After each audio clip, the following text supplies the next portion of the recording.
All right.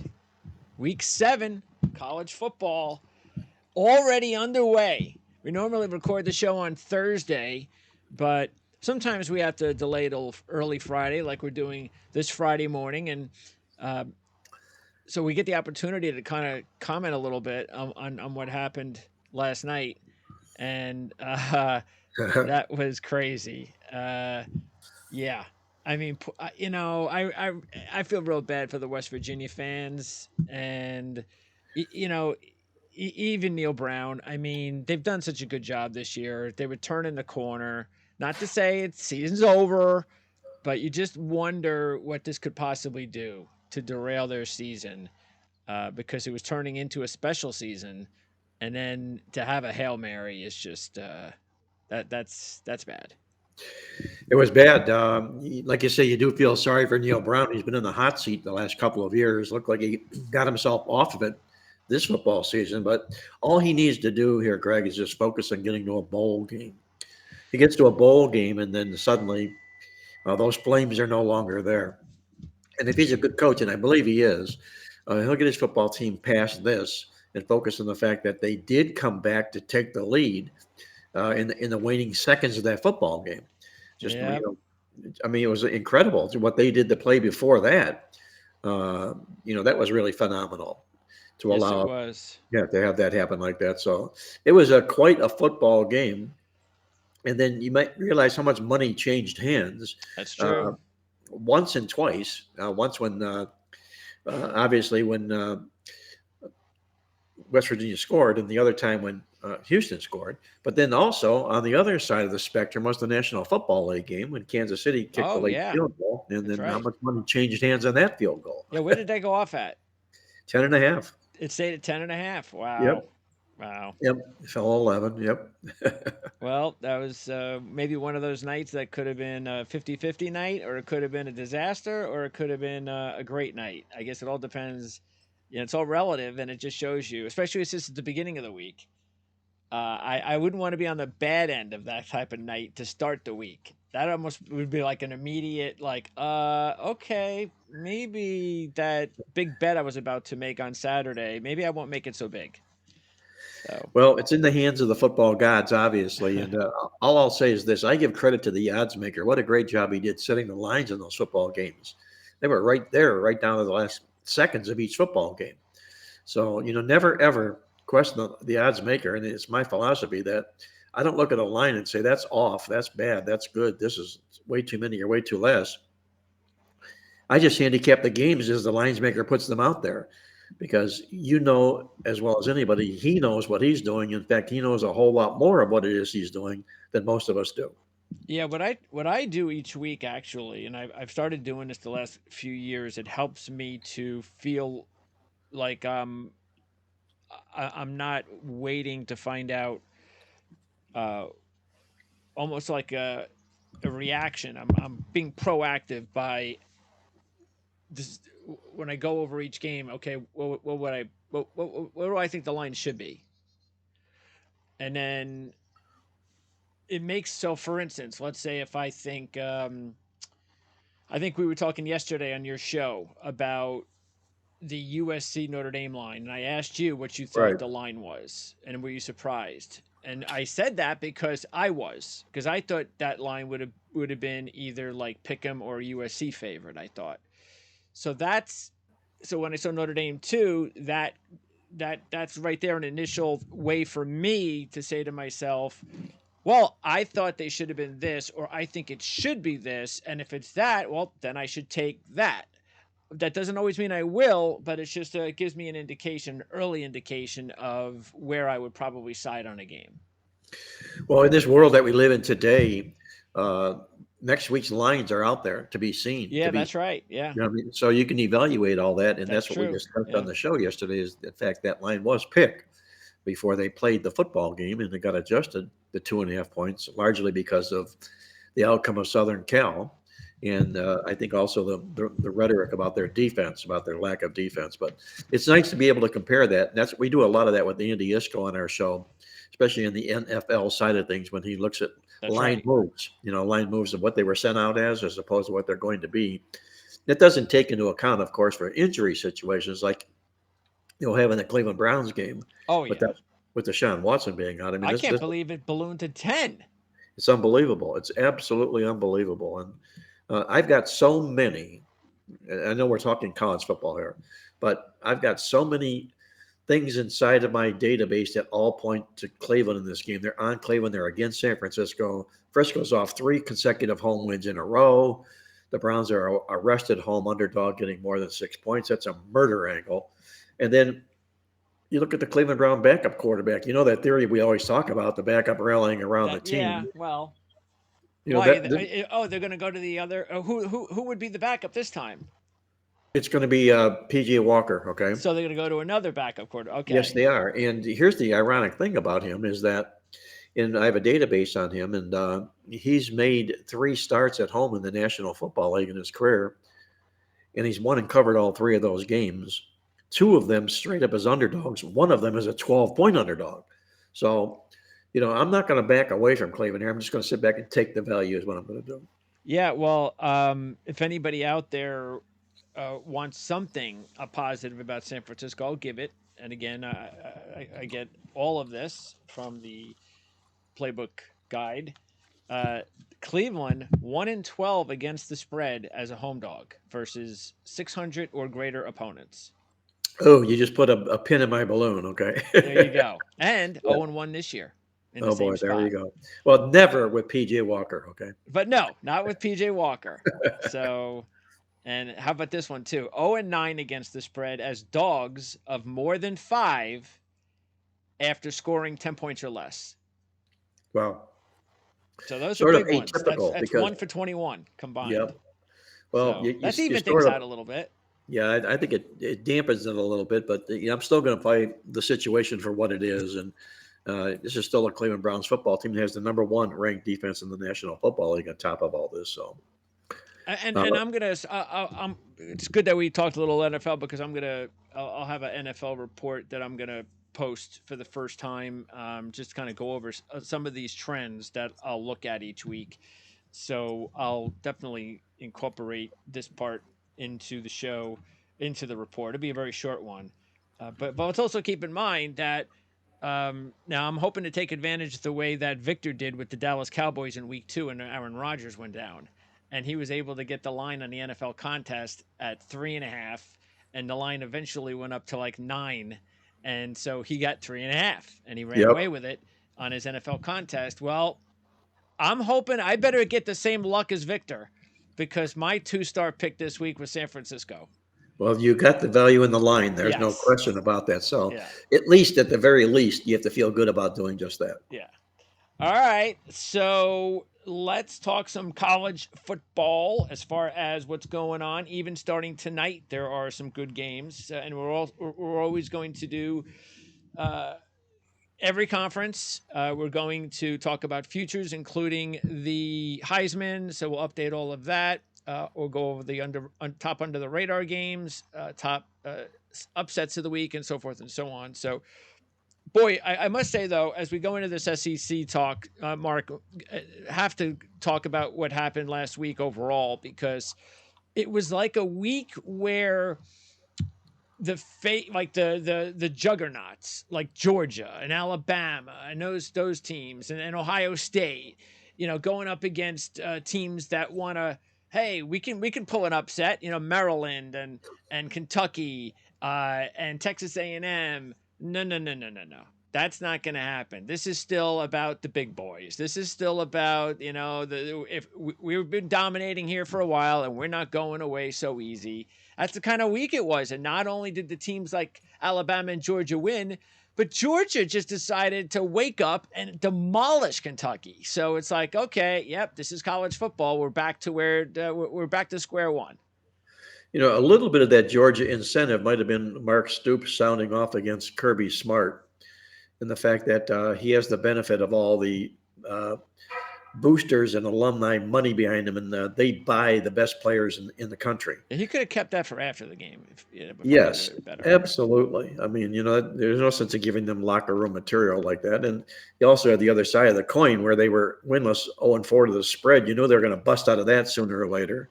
and it happened in a big way against Kentucky last week. Yep. And then, of course, Alabama got the win over Texas A&M. And this is the difference between having Max Johnson back there, and and Wiegman, and that is the athleticism.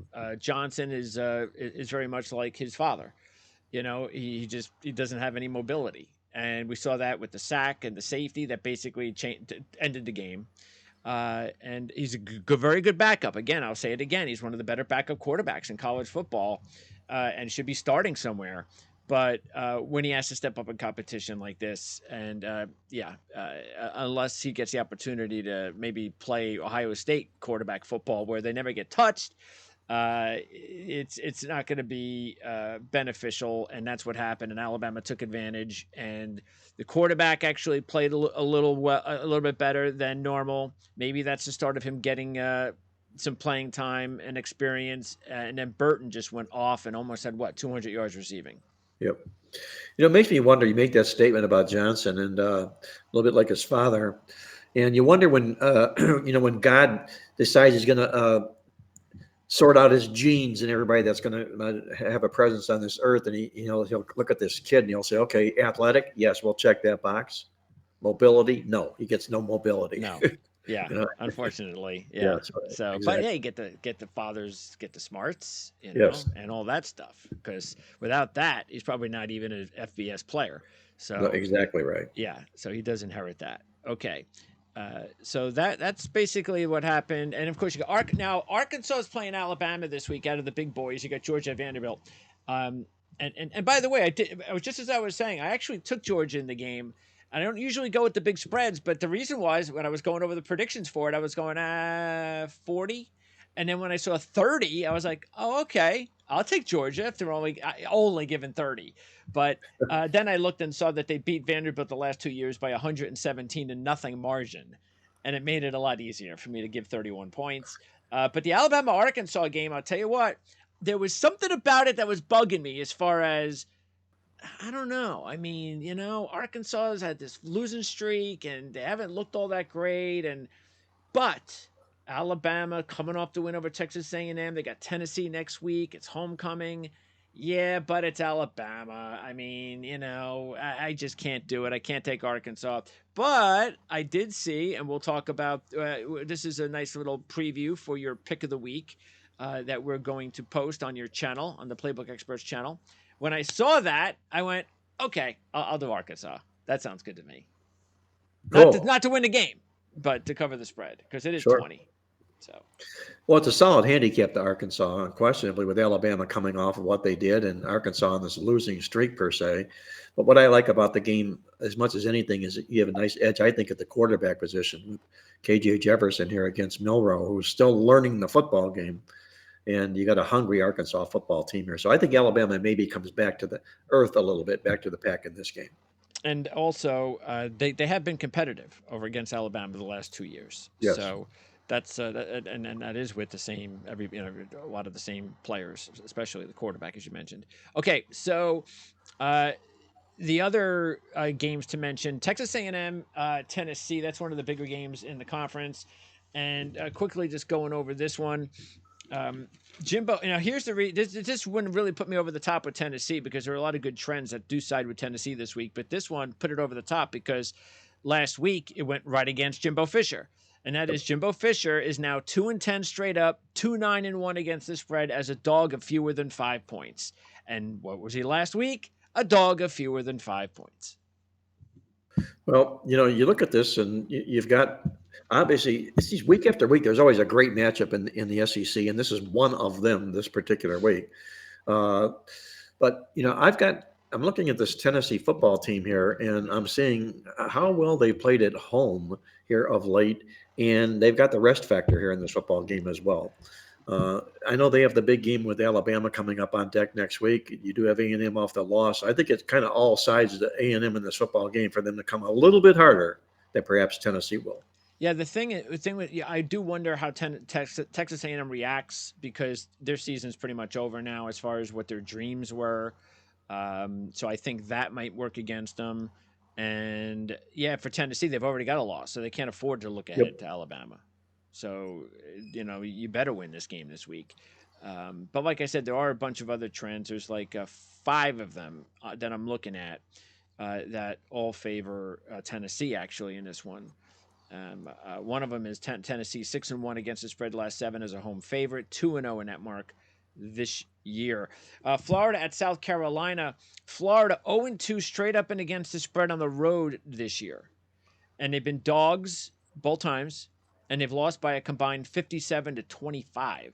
So they have not looked good on the road. South Carolina really does need this win. They're 2-3. They can't afford another loss.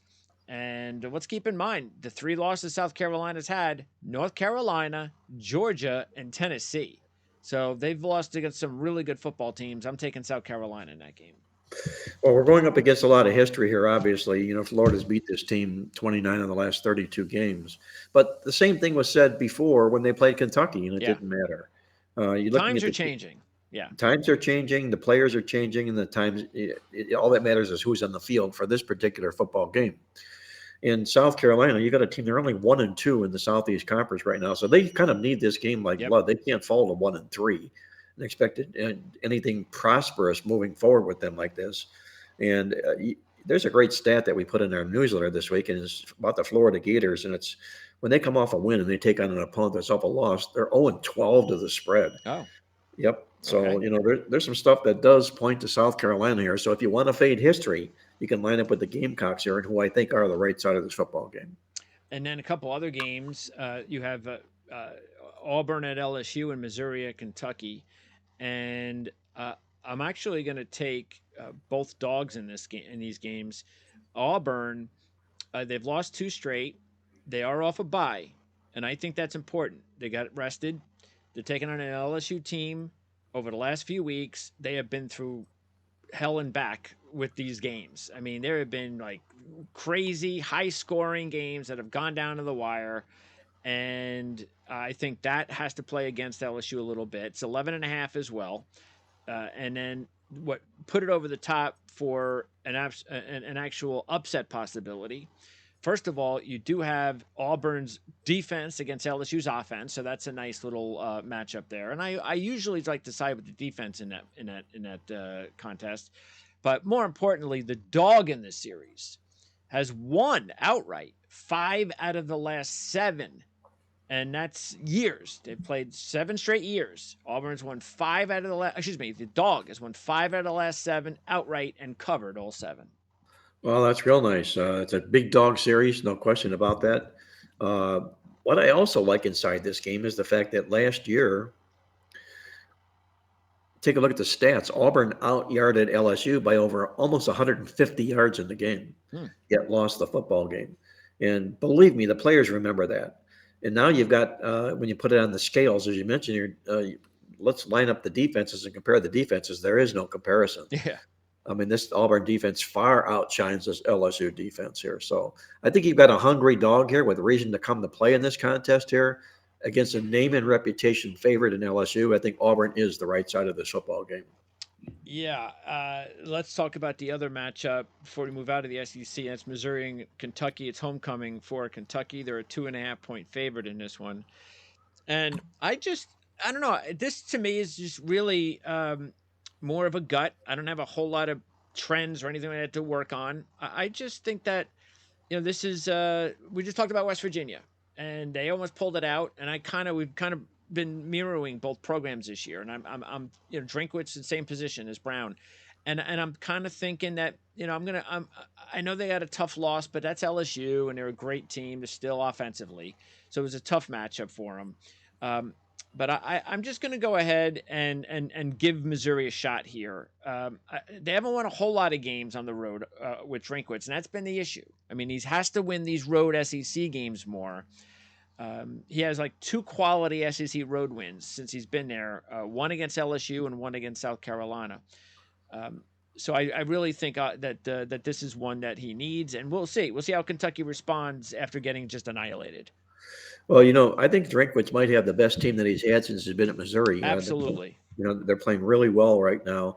And that loss last week, while it might have been backbreaking, especially to the spread with the pick 6 late to get the money, That was another bad beat in that really truest of the sense. That's Uh, true. I Yeah.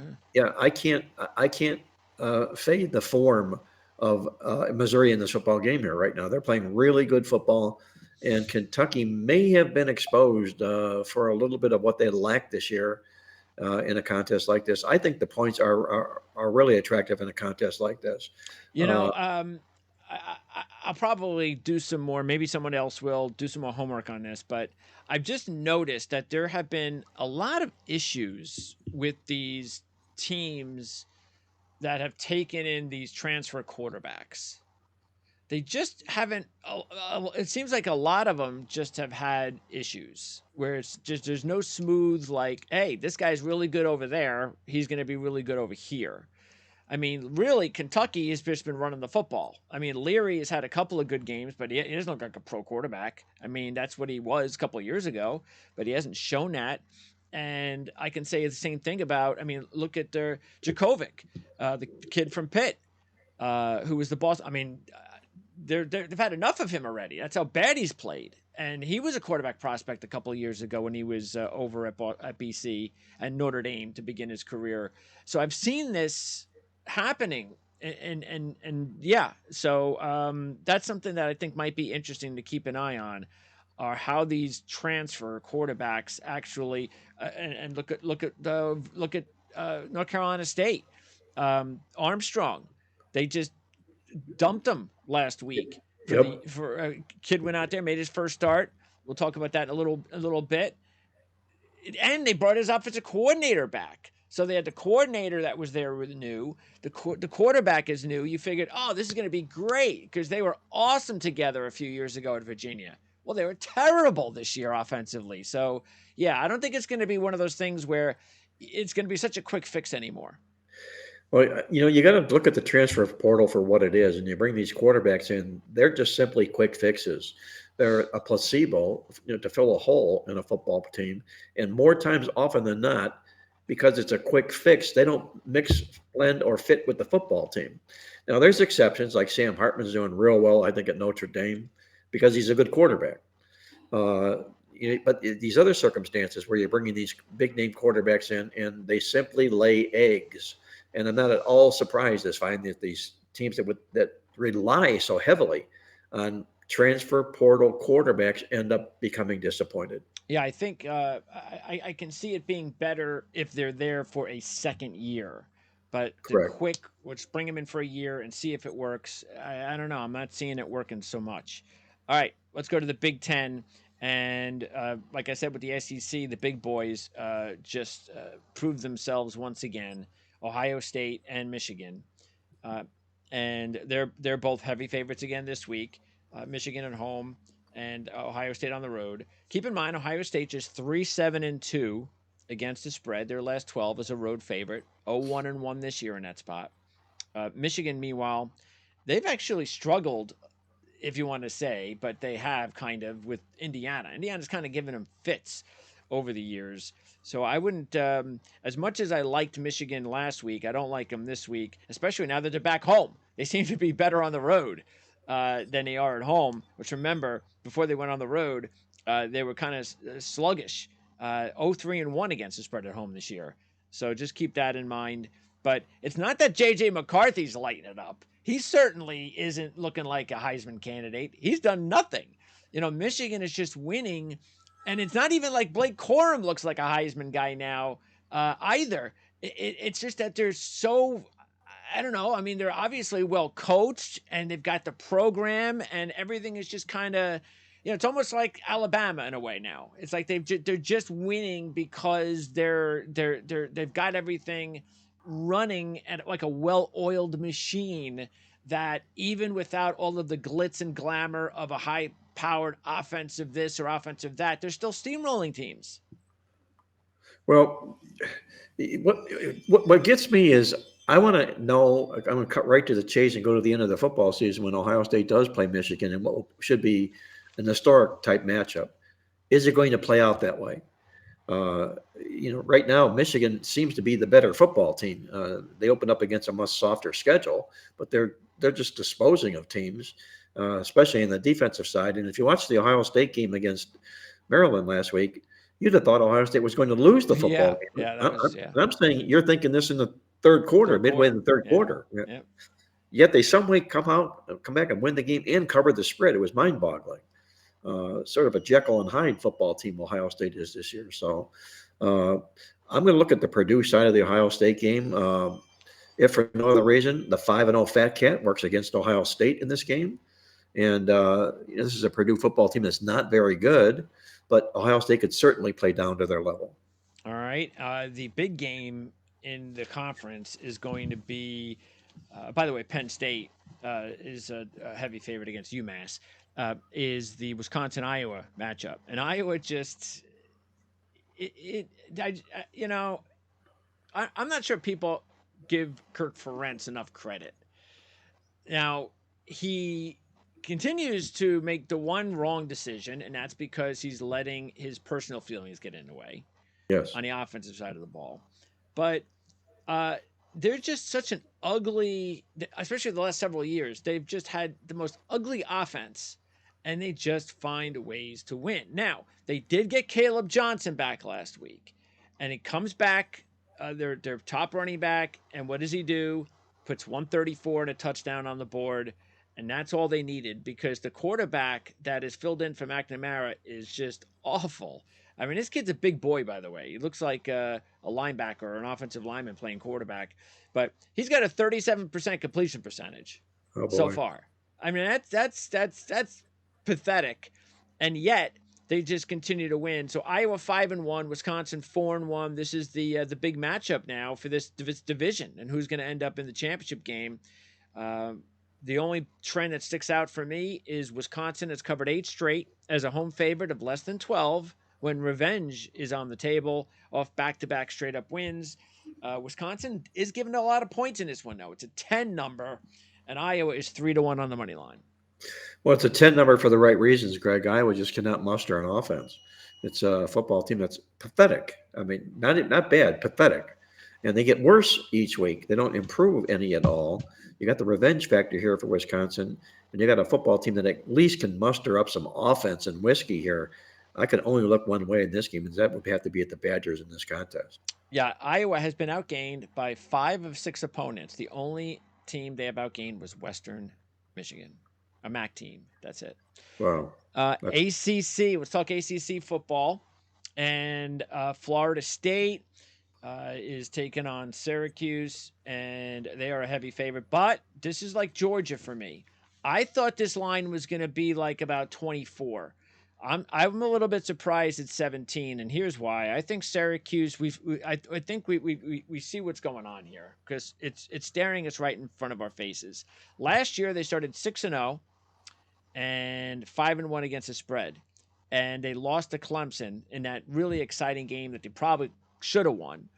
After that, they lost 6 straight games total with the Clemson game and went 1-5 against the spread.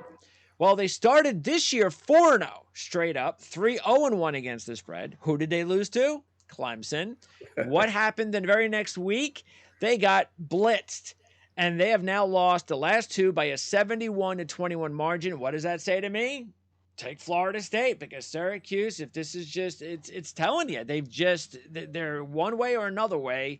And I don't think 17 points is a lot to give up when Florida State can score and put points on the board. I am a little bit concerned, of course, with the Fat Cat 5-0 deal, but it's not 100%. There are some teams that are able to get by with that, and I'll pass on that and say Florida State will still win and cover big. Well, I'm going to play my Johnny Carson Karnak card in this football game and say not so fast, not so quick on this Florida State football team here. Number one, if you look at them, their defense is very soft. They're only 364 yards a game. They've only out-yarded 3 of their 5 opponents they played thus far this year. Those are not numbers that equate to a top 5 ranked football team. Number 2, in Syracuse, while they've been battered the last 2 football games, Dino Babers has done real well as a dog against undefeated opponents. In the last 7 times he's been there, he's 6-1 against the spread. And number 3, Florida State checks that 5-0 Fat Cat box this particular week here. So you know where I'm going. Sure. I'm going to put I'm going to play all the numbers and all the percentages and grab the points with Syracuse. Now, there are a couple other big games in the ACC this week, and the bigger ones are at night. And the biggest one is Miami and North Carolina. And of course, everybody talking about what happened last week. What I actually thought was maybe equally as confounding was how Georgia Tech's, what was the total? They had, I believe it was, they had like 75 yards passing in the game uh, up until that point. Up until the last two plays of the game. Yeah. Yes. Right. And in the last two plays of the game, they basically evened 75 yards passing. That right there. So when the players say things like, oh, it's not on the coach, it's on us, they're right. Okay? Because you can't give that up when you have had the whole game and you can't, and they're not doing anything, and you give up 75 yards passing in a couple of plays. Cristobal, very good as we know against undefeated teams, so that's something that he's going to bring into the picture. He's 15-5 all time against the spread, 2-0 this year in that mark. North Carolina, meanwhile, they have beaten Miami 4 straight and covered 3 of the last 4 years during that stretch. 3 of those, by the way, they were dogs. I do like North Carolina. We talked about this before. I like the fact that their defense is playing better last year and their running game. And that's 2 big ingredients to be a championship team, like an ACC championship team or any championship team. Their total defense last year was 116th. This year it's 35th. Last year, their rushing offense was 67th. This year, it's 47th. And we know they got Drake May at quarterback and Mac Brown as a head coach. So I know we're also dealing with another Fat Cat situation here at 5-0. So I completely get that. I was taking North Carolina in this game anyway. So I'm not going to just go, well, Miami lost. They're not going to lose 2 straight, or they're pissed off and they're going to win. So I'm sticking with North Carolina in this one. I just think they're a better team. And let's also keep in mind, Van Dyke did throw 3 picks last week. So I don't know what that means. I don't know if there's a game plan now that'll work against them. Who knows? But I just believe that this North Carolina team, and maybe they lose this game and then run the table. But I just think this is a different North Carolina team. I think this is a team that very well could win the ACC championship this year. Well, I've seen this before from Mac Brown. His football teams, they look really good, and all of a sudden they throw up a clunker, and all of a sudden they lose again, and they're just a regular, average football team. And I think this is where the clunker comes in for North Carolina this particular week. You mentioned about the yardage in the football game last week with Miami of Florida and Georgia Tech. Miami of Florida outgained Georgia Tech by 278 yards in that football game.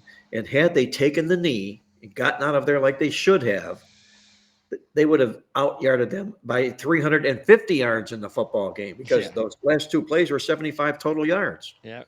So if you dominate a football team by 350 yards in a football game and they come in here 5-0 against a 5-0 favored Fat Cat, I'd be all over Miami of Florida in this football game. I still like them in the contest here because I don't think the players are bailing out at all. No. This is the beginning. This is the beginning of changing the program back to where it was. This is not some sort of we're going to get rid of Cristobal now.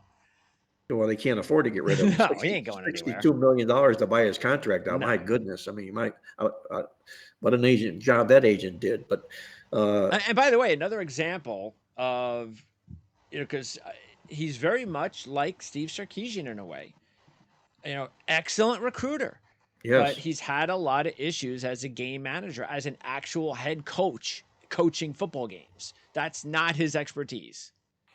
One number I'm going to throw at you as we check out of this game here. North Carolina, last 15 times they played, when they're coming off a conference home game, they are 1-14 against the spread. 0-9 as a favorite. So whether or not that trend continues in this football game remains to be seen. But I do love the stats that are involved in the game with Miami, and I'll be taking the points with the Hurricanes. Okay. And then the other big one is North Carolina State and Duke. Duke is a 3-point favorite here. And I mentioned North Carolina State changed quarterbacks. So MJ Morris is now the quarterback. He's a sophomore.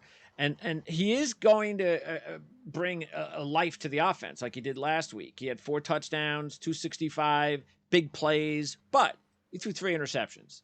Now he goes up against Mike Elko. And we know how good of a defensive coach Mike Elko is. And he's had time to prepare for him. Duke is also still unbeaten in the ACC. Let's keep that in mind. They're also 5-0 straight up and against the spread as a home favorite since 2021, 1-0 this year. North Carolina State 4-12 against the spread as a road dog over their last 16. I really like Duke in this one. I think I don't know. I it happens. We see these young kids play what they come out like Morris did last week, and that's nice. But you're also going to be dealing with growing pains, and I think he's going to have some growing pains on Saturday night. Well, I'm going to look at the other side of this contest here. I do like this Duke football team. I do like Mike Elko. He's doing a great job in his second year with the program. I think that the loss to Notre Dame will end up proving to be devastating, the manner in which they lost the football game.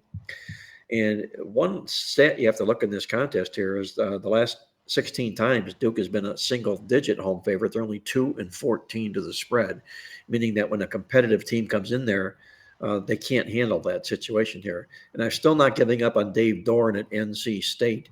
He's got some pretty good long-term track numbers in the contest like this. I'm going to grab him plus the points and make Mike Elko prove to me that his team is this good. All right, and then Louisville talked about the Notre Dame game, so they're now 6-0. But here's the thing that I'm a little bit concerned in this game. Not that I'm all over Pitt, but I would not discount Pitt. I mean, again, we're talking quarterback change. We're talking desperation. They're off a bye, so they're trying to salvage their season. That's what this game is going to be. And then on Louisville's side, really their schedule up until the Notre Dame game was okay, not really very tough. So they kind of the North Carolina State Notre Dame game, those were the better ones, and they took care of business. But let's also keep this in mind: the dog roll, and that's where Brom is big in the dog roll. He's not in the dog roll here. He's No, back he's to not. being a heavy favorite, basically a road favorite of 7.5 to 8 points. There's that situation where you come off the high of highs. Now you got to play as a road favorite, a significant road favorite. Next week's a bye, so maybe there's some looking ahead there to kind of getting some rest and so forth. Plus, Louisville is 0-2-1 against the spread away from home this year. So I would be taking Pitt in this one if I took Pitt. Matter of fact, I was thinking of taking him. I don't know if I actually still went ahead and did that. No, I decided against it. But if I was going to take the game, I think I'd take Pitt. Well, I'm going to be on Pitt this football game here. I think it's an ideal situation for them. One, catching Louisville off the Notre Dame upset.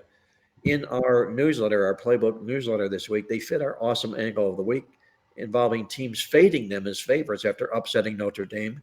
The role that they're in, they're 0-14 to the spread, by the way, uh, after upsetting Notre Dame.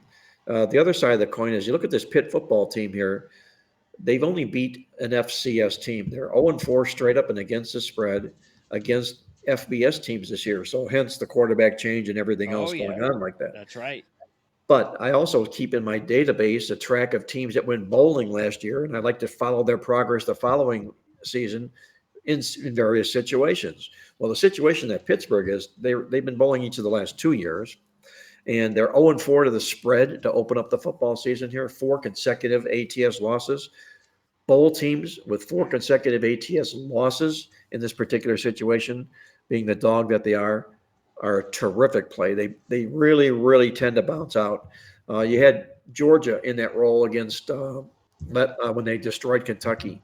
They were 0-4 against the spread their previous 4 football games. You don't keep a team down all that long. Now Pittsburgh's not in the Georgia class, obviously, but they are a bowl-tested football team with a head coach that's been there and can prepare them.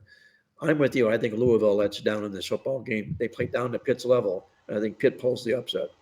Yeah, I'm actually going to go ahead and take Pitt. I've talked myself, and you've helped me to talk myself Good. into taking Pitt. Not as an upset, but putting a couple of bucks on them as an upset play is not a bad idea. Maybe in a parlay to start things, and it's a 6 o'clock game, I believe, 6:30. So maybe it's you could parlay that with some NFL games. Okay, let's talk Big 12. And we talked about West Virginia's critical loss last night as far as uh, their hopes in the Big 12. And it was against Dana Holgerson, by the way, their former coach.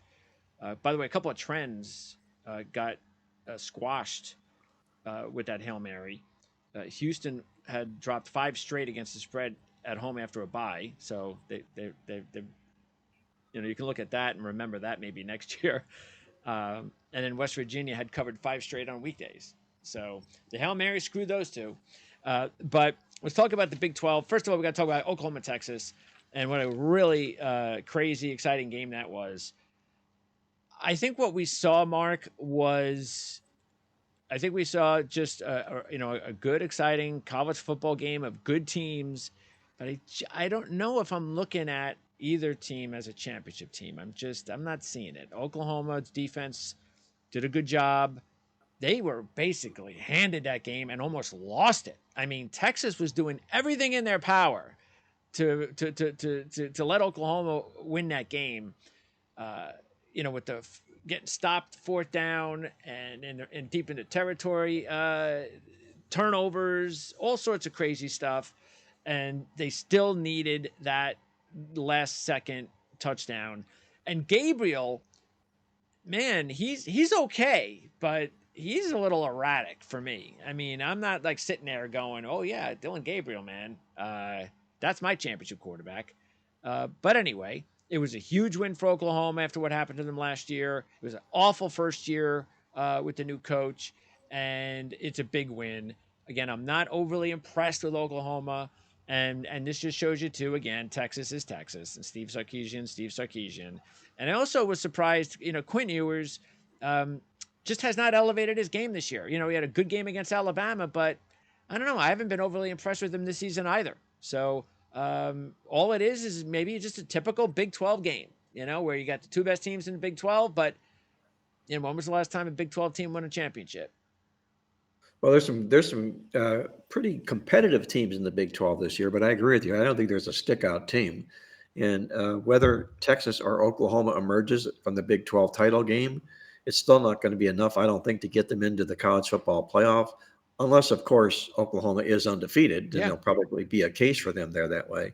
But Oklahoma did what they needed to do, and that was refuse to throw up the white towel in that football game here. They hung around, they hung around, they hung around. And what did they do? They ended up winning the football game in the end. And I think the largest reason for that, I'm going to hang my hat on this, whether I'm right or whether I'm wrong, is the fact that they had a monster revenge chip on their shoulder from the way Texas manhandled them the year before. Was it 45-0 or something like that? So I'm going to give credit to Oklahoma for hanging in there, doing what it is they needed to do, and say in closing that I'm not surprised that Steve Sarkisian found another way to choke out a football game. Yep. So actually, where is Oklahoma now? I'll put up the futures. So let me see. I'm gonna the futures. Where are they? Here they are. So here are the championship futures, and Oklahoma sitting there at 14-1. And I'll pop up the future bargains on the screen as well. And Florida State still a little bit of a bargain, a little bit at 8-1 because they got the two big wins. And that really makes things a lot easier for them to lose a game and still get to the playoffs. Penn State, Washington, Oregon. Of course, we'll talk about the Pac-12 matchup a little bit. And then the long shot bargains. I have a new team in there, and I say why not put Ole Miss in there? I mean, I'm not big Lane Kiffin, Ole Miss is winning team guy, but they are in pretty good position if they don't lose. And they are winning games. They're winning games, and they're 180-1. I'm not talking about a 30-1 choice. I'm talking about an SEC team that's talented at 180-1. So I had to put them into the future bargains list this week.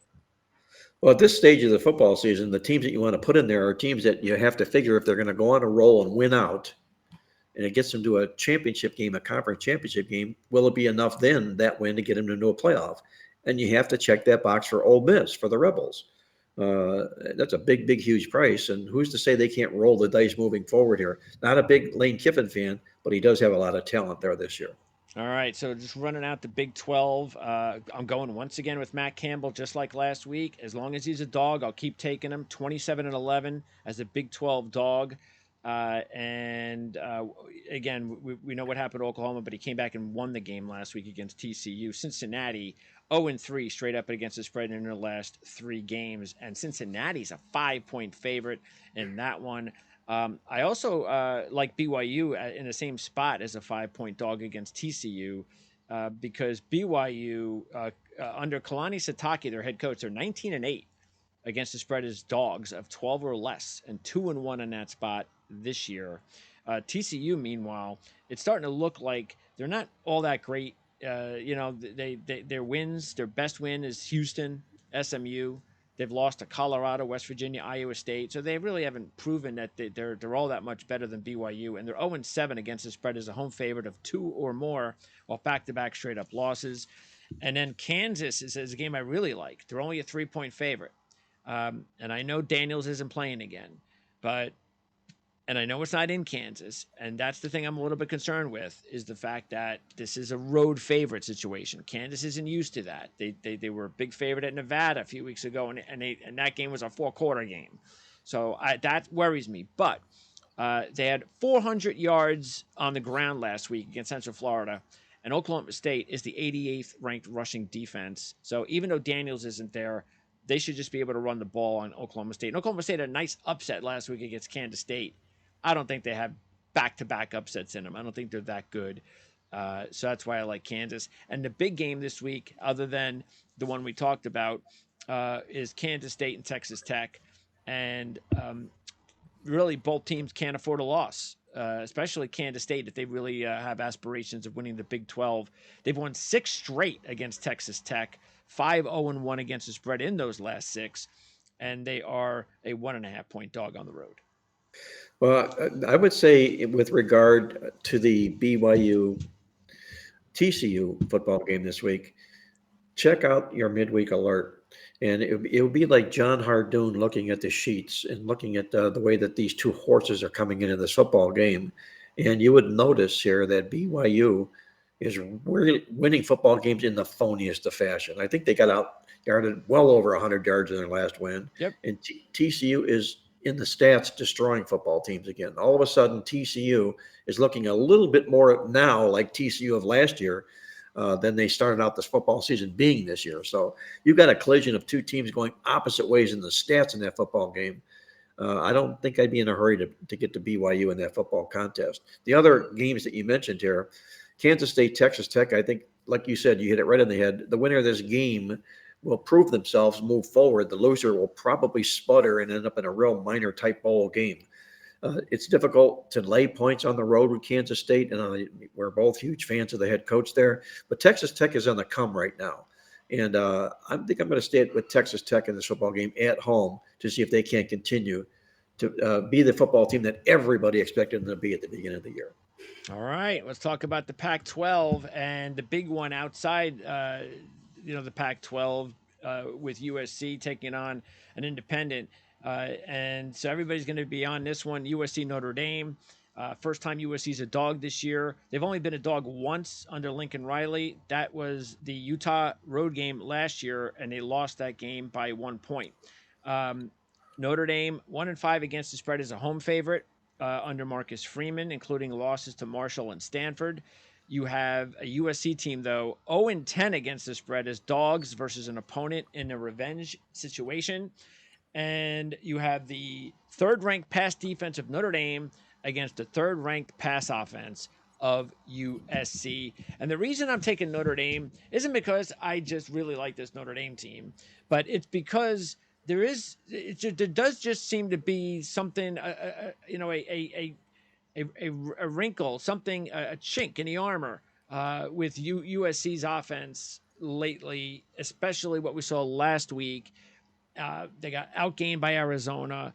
It wasn't like Caleb Williams threw. He only had, I think, 1 touchdown pass in a game. He had 3 on the ground. So it's almost like there's something you could already tell. There's something. This is what happens when you get these teams that are not very good on defense, don't really run the ball, and it's all about the passing game. And I'm kind of feeling the same way about that with Washington, but we'll get to that in a minute. But USC, and now they have got to go on the road for the first time and take on a big opponent like this. And that's the reason why I'm going to go ahead and take Notre Dame. Well, I'm going to be on Notre Dame in the football game as well. I don't like the line move, as we talked earlier, or the way the game opened and where it is right now, but it did it for a reason. And the reason is, the phrase we used in our newsletter, Ready the Game It, Southern Cal is like the American Express card in defense. You don't leave home without it. You don't leave home without a defense. And that's what Southern Cal is doing in this football game here. Lincoln Riley has never been any good on the road with his football team. Even in Oklahoma, he struggled on the road, especially against the spread. He was exposed in that football game against Arizona, the last football contest they played. I think Notre Dame here is sitting in a real ideal spot here. I think in a win situation, I'm going to back them in this football contest. All right, and then you have the other huge matchup. This one is going to be before the USC game, and that's Oregon and Washington at 3:30. And you have a battle of 5-0 teams, and that means you have a 5-0 fat cat called Washington and a 5-0 dog called Oregon. And so in that spot, we know that is the way to go, Oregon. They are just 2-7 against the spread, and their last 9 as a road dog. First time they're a dog this year. You have the second-ranked offensive Oregon, the first-ranked offensive Washington. But the big difference, Oregon, 6th in defense nationally. Washington, 64th. Now, you can say Washington's played some tougher teams. That's fine. I'm all right with that. But it's still a huge disparity. And it shows you that Oregon, and they do. You look at the talent level, and they do have more talented players overall. And they also have a little bit of motivation after the loss last year. Nick's got hurt. He couldn't finish the game. That really kind of screwed things up. So I am going to take Oregon. And again, just like I was saying with Washington, with USC, let's keep in mind, Washington also, I mean, same opponent, Arizona. It's like, I don't know. I mean, sooner or later, you have to rely on other things than just the high-flying passing attack. And this is where, if Washington's going to win, they're going to have to do that and find a way. But I'll go ahead and take Oregon in this spot. Not that I'm like, big on Oregon. This is just a little one, but the one that really puts it over the top is them as a 5-0 dog. Well, they are the 5-0 dog here. I'll be on them like white on rice. You take a look at what happened last year. You mentioned Bo Nix goes out of the football game. Oregon pounds them in the yardage, beats them over 100 yards in the stats, and loses the contest. So they bring that big revenge chip into the shoulder here. I don't know if they beat them by that many in the yards. I'm going to correct that. They lost them as a 13-point home favorite is what they did, Yeah. okay, Mm-hmm. because of Bo Nix being out of the football contest. That's big, meaningful revenge in a game like this. And I'll back this 6th-ranked defense here taking points in this 5-0, double 5-0 Fat Cat situation. Utah, meanwhile, plays Cal, and I'm a little surprised the line is going down. And I get it; they're saying, "Well, Utah's offense, they're not doing anything," but it's still at Utah, and Utah is just so tough at home, and it's their defense that wins these types of games. They're 19-6 against the spread in their last 25 as a home favorite. And look, nobody knows when Cam Rising's playing. He could play on Saturday and nobody would be surprised. Everybody is basically just waiting for the final decision that he's ready to go. And I tell you what, if he goes out there and plays this Saturday, you're going to be very lucky that you had only 11.5. But this is a big game for Utah too, because they will be playing USC next week. And then after that, Oregon. So they have 2 major games coming up. And I think if Cam Rising's coming back, I think this is the perfect game for him to come back. Get the rust out before you go and take on Oregon and USC. I'm not saying that's what's going to happen, but keep in mind Cal 0-4 against the spread in the last 4 games. And I'm going to go ahead and take Utah in the 11. Well, much better defense here, and obviously Utah in the football contest here. The concern is the look ahead to the USC football game, no question about that. But I don't know if I'm going to be crazy about laying double digits here. This is a Utah team that's operating successfully without their star quarterback. This backup quarterback only gains more experience with every start that he makes. But I don't know if I'm interested in a Cal football team here either as well. To me, it's a real tough call. What's most interesting to me to comment on, and we'll talk about this maybe a little bit more next week, is that when Southern Cal does play Utah, Utah took them out twice last year, once Oh in the yeah. regular season and once in the conference championship game, which cost Southern Cal a bid in the college football playoff. Now, I would love to use that as a tool against Southern Cal, looking ahead to Utah this week. But truth of the matter is, you don't look past Notre Dame. No, I don't. No, I don't believe that's no, going to be the not case at all. either. So, No. but those are just stats and facts I wanted to throw out there. But I'm going to pass on this Utah game. And then two other really big games in the Pac-12. You got Arizona at Washington State, and I am a little bit concerned that this is the fourth road in 6 weeks for Arizona, but uh, I'm going to go with the because you can look at it and say, you know what, they've had two devastating losses in a row. They played their guts out against two best teams maybe in the Pac-12, and they came up short in overtime, the second overtime loss of the year, and they're just going to have a bad week. I can imagine that happening. It's at Washington State. They're tough at home this year, 3-0 straight up, 2-0 against the spread.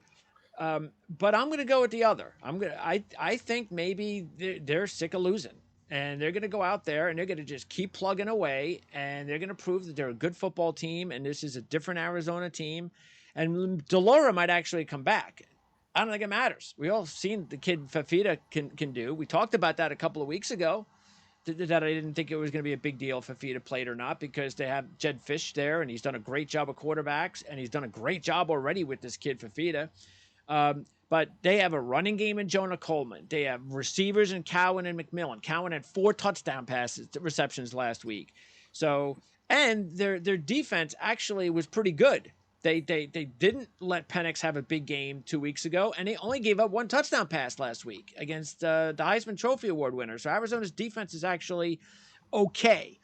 But anyway, it's an 8-point spread. I'm taking Arizona to cover that. I wouldn't be surprised if they were able to pull off the upset. And I also like Oregon State. And I kind of like Oregon State a lot, actually. Not because I don't like UCLA, but this is a great spot for Oregon State. They're basically just a 3-point home favorite. Jonathan Smith is 9-2 against the spread as a home favorite since 2019, and 12-1 against the spread at home since 2021. So this is a perfect spot for Oregon State against UCLA. So I'm going to go with Oregon State and Arizona in those games.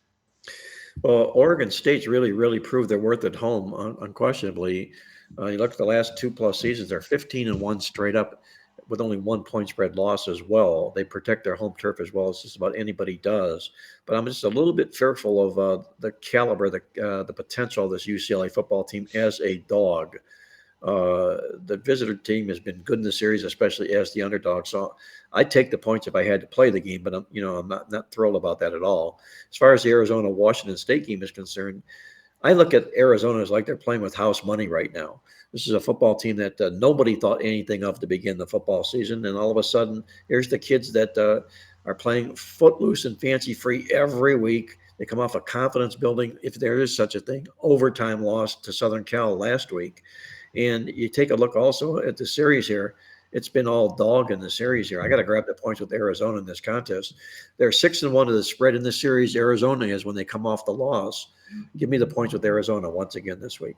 And as we exit the Pac 12 and then just spend the last few minutes on the group of 5, I'm just going to post up here the futures for the Heisman. And Penix and Caleb Williams, you got the top 3 guys are all in the Pac 12. And Bo Nix is now dropped to 6-1. So now you know what kind of games we got going on here over the next few weeks with these quarterbacks, because only one can win the award. Drake May's now gone down to 20-1. We told you to take him at 40. He's now at 20-1. Keep in mind that that's even in my mind. Look, a lot is going to depend on what happens, of course, with Miami, because if you're Drake May, you're probably going to have to keep winning to get that momentum, and maybe even have like a Heisman moment on Saturday night against Miami with a lot of people watching. But I still think that even not only May, but even Jaden Daniels might not be still a bad idea if LSU if LSU doesn't lose again. He's a really good Heisman candidate at 35-1, because it's all going to be about him. Because we know the defense, even if it improves a little, we know it's all about LSU's offense. Well, the question is, are you going to have a 2 or 3 loss team like LSU, supporting a Heisman Trophy winning quarterback? Now, that 3 losses, no way. No way. It won't Not gonna happen. I think the key in looking at these Heisman trophy options here is making sure that the guy you're looking at that you're attracted to looks like his team can win the game this week. Because when they do, those odds are going to be shortened next week. So you're buying in at a much, much better price this week. So, can Drake may beat Miami? Yes, he can, and he probably should. But if he doesn't, all of a sudden that 20-1 maybe goes out the window Oh in yeah. that sense. If you take a look at it that way, so Yep. that's how I would look at approaching Heisman Trophy candidates at this stage of the season. Yeah, unless you want to hedge the bet. If you like Miami in the game, then don't be putting money on Drake May. Exactly It right. doesn't make any Right. sense. Okay, now let's run through the rest real quickly. In the AAC, you got a big game going on tonight: Tulane and Memphis. This might be the biggest game of the year, actually, to this point in this conference. Two 4-1 teams. Tulane. They have not been a favorite at Memphis in a very long time, and that's important because they're a 4.5-point favorite here. We both love Willie Fritz in this Tulane program, but this is a spot I just can't go with Tulane. They have not won at Memphis since 1998. The home team in this series has won 6 straight and covered 5 out of 6. And Memphis has covered 8 straight as a home dog of more than 3. So I'm taking Memphis in this game, but a really good matchup and definitely one of the under the radar games to keep an eye on this week. I agree. This is a Memphis football team that's always shined in the role of the home underdog to begin with. And if you take a look at their body of work this football season here, their only loss is a 1-score loss to Missouri. There's nothing at all disparaging about that. I think they're the live dog in this football game. That's who I would be on as well. Moving on over to the other couple of games to keep an eye on. FAU at USF. This would be a nice, and this could be a good rivalry too if this conference stays the same because they haven't met since 2013. And then the other one is UAB at Texas San Antonio. So talked about UAB last week. I was worried about them that Trent Dilfer's got them going, and they exploded last week. So the question is, did they get it all out of their system or not? So it wasn't a major upset, and that's why I'm going to go ahead and take them this week. We're big, staunch UTSA guys, but they have not had a great year. They're 1-4 against the spread on the year. Their only cover was by 1 point last week at Temple. But UAB has covered 3 straight this year. They've won 4 of the last 6 straight up and against the spread against UTSA. The road team in the series has covered the last 4. So I like the points 9. It's probably the best way to go, but I'll roll the dice on an outright upset. The money line is close to 3-1, but I do like the points a lot. Well, you do have a struggling UTSA football team here this year. Like you say, they're not the same team as they've been in the past with Jeff Traylor. And UAB appears to be on the come here right now. I think it's a tough game and probably put a gun to my head. They probably take the points, but I really don't like the football game. And I don't like the game at all between FAU and USF. It's a football game that I wouldn't play with monopoly money. And moving on over to the Mountain West Conference, you have a game tonight, Fresno State at Utah State. And then you have some interesting games on Saturday. The biggest one of all, another under the radar game, is the Wyoming Air Force game. And this is a big one. So you have a Wyoming team that has 5 wins this year by 6.6 points per game. Air Force has won 5 games this year, all by double digits, by an average of 25.4 points per game. But there's a reason for this. Wyoming's strength of schedule, opposing record of teams in the FBS, 18-11. Air Force opponent records, FBS only, 6-18 combined. Yep, there you go. So Wyoming has obviously had the tougher schedule. They upset Air Force last year as a 16-point home dog. This is only their second road game of the year. The first one, they took Texas all the way in the fourth quarter. We talked about that before. Air Force, meanwhile, has won 3 straight. So, yes, that's what happens when you beat up teams. They're going to be at Navy next week. So that's a big game for them. But most importantly, they're a 5-0 Fat Cat. Yes, they are. Look out. A 5-0 Fat Cat here rolling against a high school schedule in a sense like that. This is a Wyoming football team that won't be intimidated either. Like you said, they beat them as a big double-digit underdog last week. They pulled a big win over Fresno State last week. They're playing with a lot of confidence here right now. I would say if I play this game, I got to back the Cowboys plus the points. And by the way, I'm going to note this. I'm going to be doing a separate football report, talking NFL for the first time, and also going to go over a lot of the college games that we just didn't have time to do on this show. But I just wanted to also throw in the UNLV Nevada game because just love the way the job Barry Odom has been doing at UNLV this year. This is a different program all of a sudden. They've won 4 out of 5. They've covered all 4 games this year. They've had one winning season in 22 years. That's how big this is. And just imagine if things go well. They're in Las Vegas. This could actually be something that they could build there. They have scored 40 plus points in 3 straight games for the first time in program history. So they all end up playing their rivals, the Nevada Wolfpack, in this one. And the Wolfpack, Ken Wilson, first year last year, won the first 2 games he coached. Since then, 0-15. Wow. They're on a 15-game losing streak. So, yes, they are getting more competitive. So maybe they're starting to build something slowly. But until I see more proof of that, I have to like UNLV in that spot. Well, they're playing much, much the better football here. And, the question is, can you feel comfortable with them laying points like this?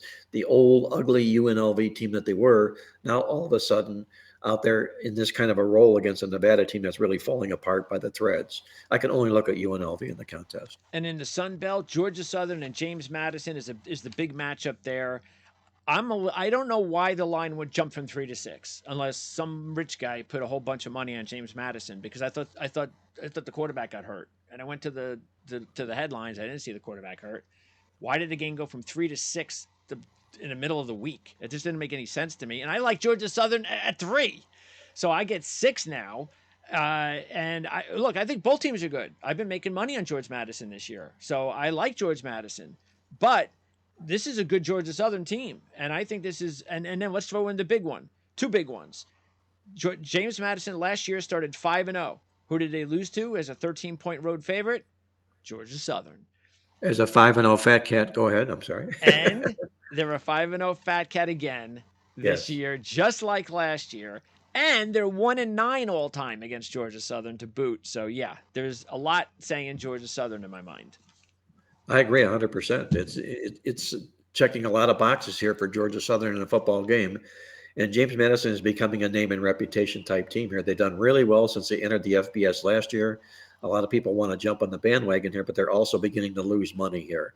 I think I'd only look at Georgia Southern in this contest for sure. And then to wrap it up in the MAC, 2 games of interest to me, Miami at Western Michigan. And I will talk more in detail about why I like this game on my other report.